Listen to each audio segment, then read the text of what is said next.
Now we turn our attention to the issue of the ANC and its governance in South Africa. You will have heard my comment, and I've asked you to make your inputs as well. I've not forgotten, and I remain committed to engaging you on those. Let's have the conversation, because it is in the friction that we get forward movement. It is in the furnace of the refiner's fire, as it were, of ideas where we get, to make progress in South Africa. So because I couldn't do that in the last 10 minutes or so, we're moving that to closer to 6 o'clock, about 10 to 6. That's when I will do that engagement.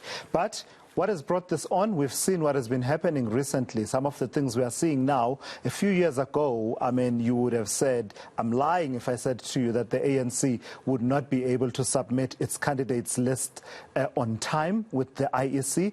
You would have said, you would have told me to get out of here if I would have suggested to you that the ANC would not be able to pay its staff salaries, hold congresses of its leagues, and have a Secretary General that is suspended on allegations of corruption. And prior to that, the Secretary General himself trying to suspend the president of the ANC. So, like sand through the hourglass, so are the days of the ANC. In studio, joining me to discuss the potential for a post-ANC South Africa, it's Wits University lecturer in governance, Rekgotsofetse Chikane. Dr. Sithembile Mbete is due to join us as well, senior lecturer in political sciences at the University of Pretoria, and the former Gauteng Premier, retired politician, I think, Mbhazima Shilowa, joining me now. He also shares a lot of insights from his time, of course, in his activism days. Rekgotsi, thank you for coming through, and Mbhazima Shilowa should be showing up on that screen in just a moment.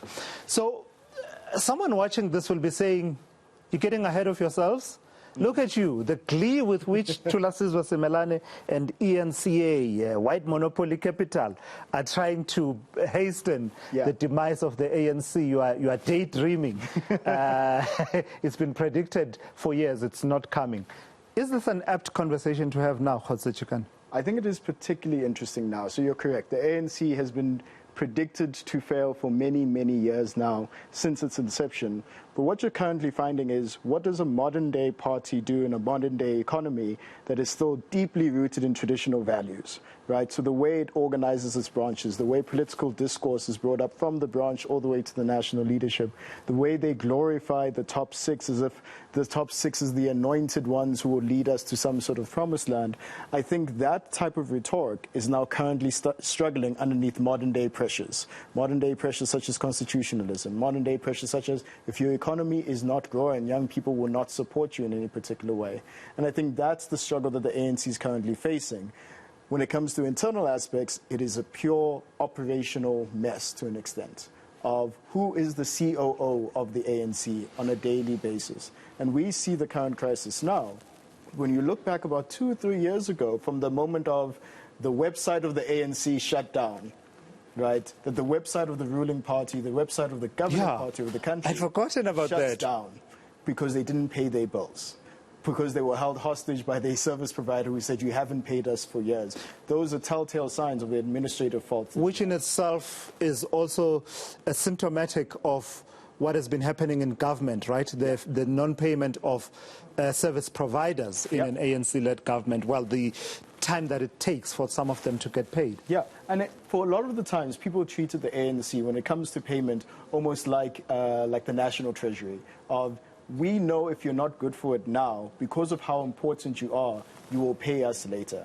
And a lot of people use that IOU type system with the ANC, but it's a way of leading that has very traditional roots, but not linked in the way a modern-day society functions, a modern-day economy functions, where people say, why should your billing system still be hand-done, right? Why aren't things automated? Do you have a fully functioning HR system?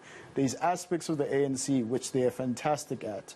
When it comes to mobilizing people in the country, there's very few people who can compete with them. But when it comes to the internal mechanisms of administration with the ANC, I think they have very steep competition. And for them, it's about how do you modernize the party. All right, let's bring in Mbhazima Shilowa into this conversation. Mr. Shilowa, thank you for your time. Your days in the ANC are way, way past. And I don't know if you still remember when you were still an ANC member. But just this conversation about the potential for a post-ANC South Africa, is it necessary for us to have it now, or is it the daydreams and fantasies of retrogressive forces in South Africa, the anti-majoritarians who want to see the demise of the ANC? I think you are muted, Mr. Shilowa. You're saying, am I muted? Yes, now I can hear you. You can hear me. No, I was not muted. Maybe unless my glasses is where the mute is. I've got you loud and clear now.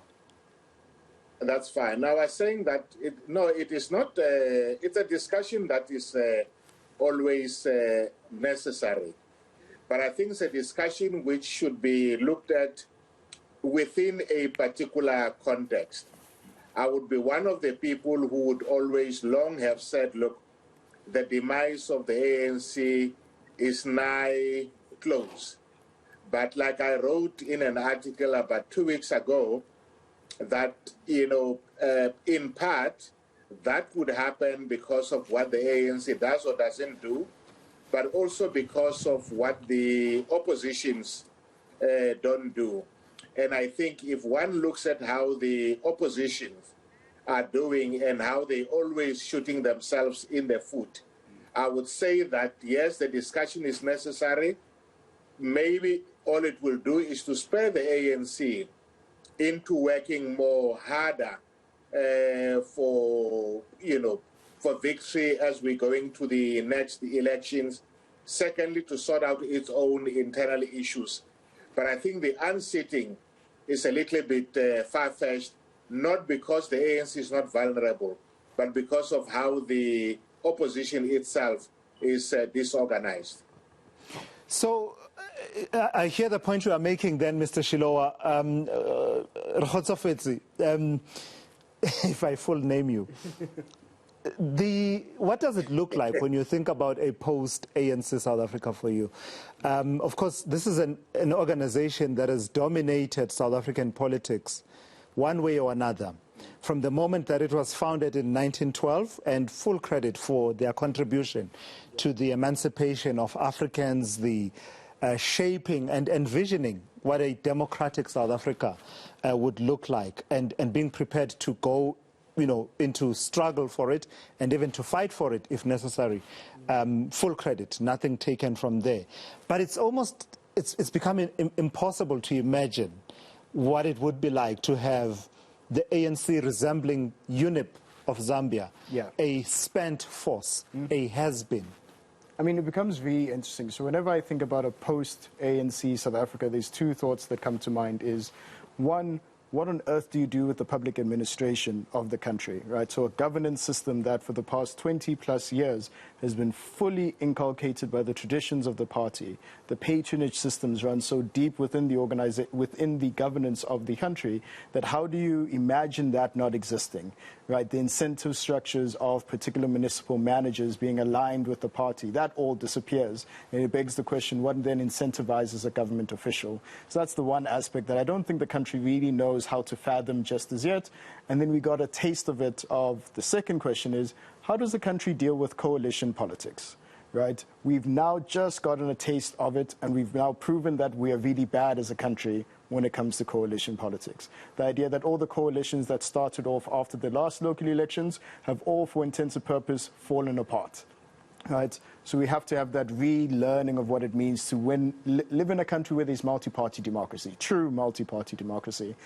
And then the last aspect is, how do we understand political discourse anymore? And I think it's an underappreciated thought, but it is the ANC has led political discourse in this country for the past 20 years, right? Whatever major political discussions happen, they're at the forefront of those discussions. So when they leave that and they leave that vacuum, who then takes it over? Do we live in a country in which we can balance out all these different views, all these different political opinions in a manner in which the best view comes out on top, when for so often we live in a country where the ANC said, if the ANC said, let it so be, then that's exactly what happened. So I think those are the questions we need to ask ourselves. Yeah. Mr. Shilowa, let me ask you about the point you were making about the opposition.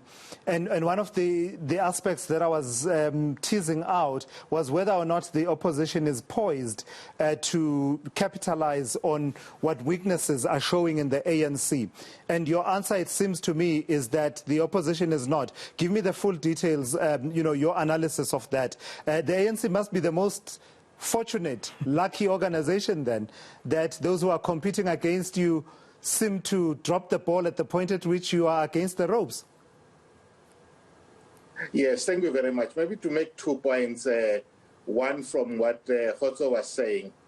I think the point is that it is possible, though, despite what I've said, to imagine a post-ANC government. But for that to happen, it means that the opposition should be concerned less about the weaknesses of the ANC and more about articulating what kind of South Africa we want to live in, both in terms of how we grow the economy, socio-economic issues, social issues, as well as organizing politics. Secondly, coming to your question, I think you're right that the ANC must really be fortunate, because if you look at it, at a time when the ANC is dealing with its own internal problems, where morale should be at its lowest when it comes to its own members going out to mobilize, you still have a situation in which the opposition, instead of dealing with the key issues that the country faces, we're now dealing with what is J.P. Smith saying about people's names, about racism. We are listening to what Helen Zille have to say about the judiciary and the IEC, trying by all means to try and delegitimize the IEC. So, in a sum-up, I'm saying it is possible to imagine it, but the opposition is not really doing us a favor, because they're not outlining the future. Just the last point is this: we're going to local government elections. I'm not interested in the general things of what the FF or the DA or the ANC have to say. I'm interested in each one saying, in Johannesburg, these are the problems, this is the current budget. If we were to be re-elected as the ANC, or were to come in as a DA or the EFF, this is what we're going to do with the budget. Without people beginning to focus how they will spend the budget, it just really becomes snake oil salesman. Sure. So, Khotso, in terms of the, I laid out and I said there are possibly 3 different paths. Yeah.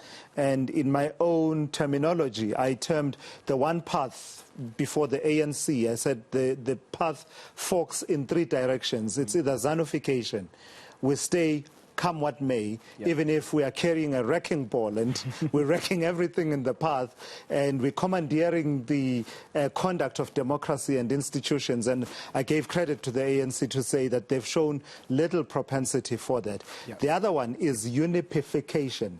You become the UNIP of Zambia, where, you used to be this monolith. Yep. You used to enjoy hegemony. But now you are such a non-factor that every election, no one talks about UNIP anymore. There's UNDP and PF, Movement for Multi-Party Democracy, etc. And the third is Chama Pindudzi, where, somehow you manage to keep chugging along. Yeah. You renew yourself just enough and refresh yourself just enough. Which ones of those scenarios appeals to you? Which one appears to be the direction the ANC might be headed? So I would take... Or you can add another one. I could add. Yes. I would take the Zanification one. I wouldn't take it off the table. And I would essentially say that the argument is really not that the ANC really held on, right? Or that they resisted the temptation to loot. I think the Constitution and the institutions in the country stopped them from doing what they would wanted, what that organization's inertia would have taken them to, which is try and take as much as possible because our patronage system is designed that way. So we have to thank our Constitution and the institutions that were created. I think the last option is probably the one that's going to grip the ANC the most, up until it actually loses an election, right? So I agree with the analysis that the ANC has the lack of alternatives, right? The lack of minority parties really kicking in and taking the ANC out of power, really a system in that regard that they can just mill about, right? They can win an election blindfolded, not because their message resonates with people really, really well, just because of the monolith that they are. And I think that will happen until the moment that they actually flat out lose an election without the prospect of winning it again. Because what that means is that the entire system that props up the ANC falls apart. Because the ANC is predicated on the idea that we will rule until, if we had to use that phrase, until Jesus comes, right? The entire logic of the party, the way it sets up its branches, the way it inculcates itself in municipalities, the way they lead provinces, is all predicated on the idea that we would never lose, right? Which is why it was such a shock when the city of Johannesburg was lost. That someone such as Park Stawa sat there and thought to himself, "Ooh, what's next?" I have no idea. There was no future planning. And I think that is the struggle that the ANC will find itself in. Khotsi, I want to bring in Sithembile Mbete into this conversation. We've been trying to just line up nicely so that she can weigh in as well. Sithembile, thank you for coming through. So I've been posing as a start-off question, what's your sense? Are we getting ahead of ourselves in having this conversation now? Or have we seen enough? It's ugly. The picture is ugly, and if we are not prepared, we could have a post-ANC South Africa where we don't really know what comes after the ANC. Which one of these two? Well, look, I think that the major problem with the ANC is that it's become an economy in its own. The ANC is no longer a political party. It's no longer even a liberation movement for those who argue that it was never a political party. The ANC has become an economic actor and a route to economic prosperity for those who are leaders within the ANC. And so I think that in terms of the ANC's future as a government, as a political leader of society, I think that's spent, actually. I don't think that the ANC in its current form can be a leader of society anymore because the ANC has, for all intents and purposes, become a glorified employment agency, a route to riches for certain people. And so because of that, I think that we're going to see the continued decline of the ANC. I don't think that the ANC will die in this election. However, I think that the path of the ANC from now on is one of, it's a path towards obsolescence. The ANC is just going to become obsolete because it can no longer do the job that we expect it to do as a political party. All right, let's pause there for a moment to my three guests. We're coming back in just a moment and we'll continue with this conversation. This is the Intel on eNCA. Stay with us.